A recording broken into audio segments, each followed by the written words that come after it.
There's a valley in Switzerland where the snow never melts. The locals say it's because of what they did there, a sin too heavy for spring to wash away. In 1862, the mountain village of Fiesch recorded a winter so brutal they stopped counting the dead and started counting the living. That's when they began the ritual.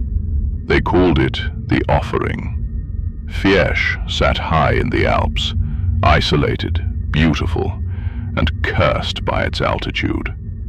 When the snows came early that year, the passes closed before the traders arrived. Cattle froze in the fields. Grain stores turned to stone under the ice. The church bell stopped ringing, not from piety, but because the rope had frozen solid.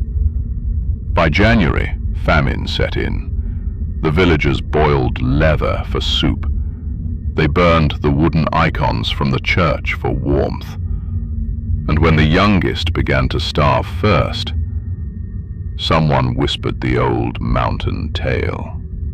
Long before Christianity reached the Alps, the people of that valley worshipped something else, a spirit they called der Schneegeist, the snow spirit.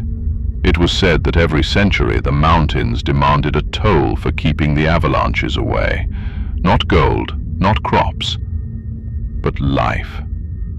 A child's life, pure, unburdened, and warm enough to awaken the snow. At first the priest called it heresy, until his own son died. The first child chosen was Alma Fischer, 7 years old, daughter of the baker. Her mother volunteered her, a decision that history remembers, but mercy never forgave.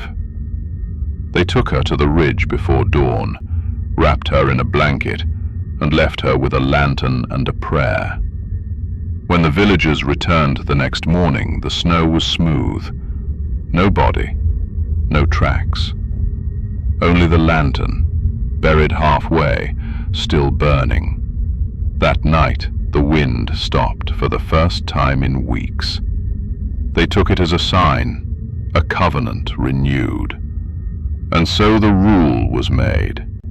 Each winter that threatened the village, a single child would be offered to the storm. No one spoke of it beyond Fiesch.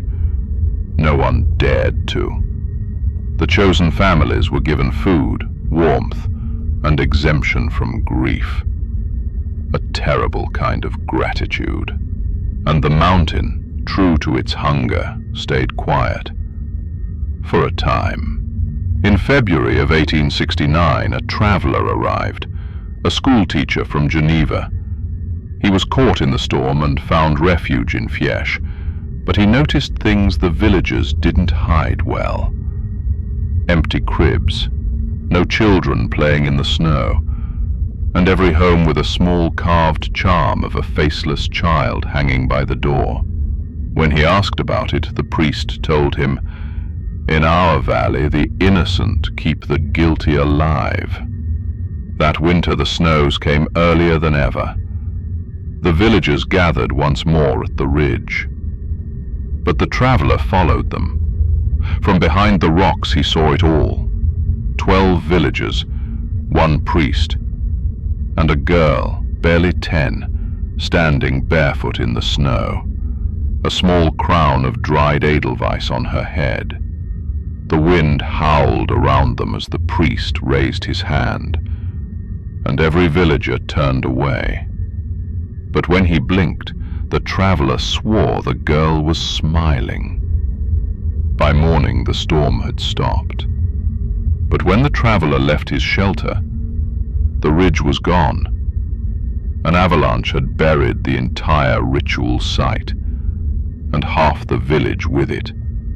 When rescuers came weeks later, they found no bodies of the 12 or the priest. Only the children's clothes, folded neatly in a line. The traveler wrote what he saw. His journal, dated March 1870, was later found in the church ruins.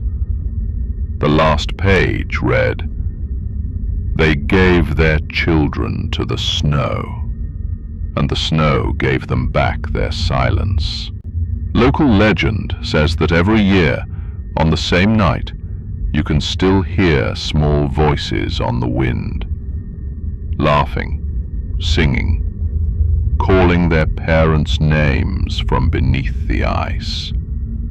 The valley of Fiesch still stands. Its snow still glows blue under moonlight, and the locals still avoid the ridge they call Kindergrat, the children's ridge. Because when the storm howls just right, you can hear them whisper through the white, "Mama, it's so cold. Can we come home now?"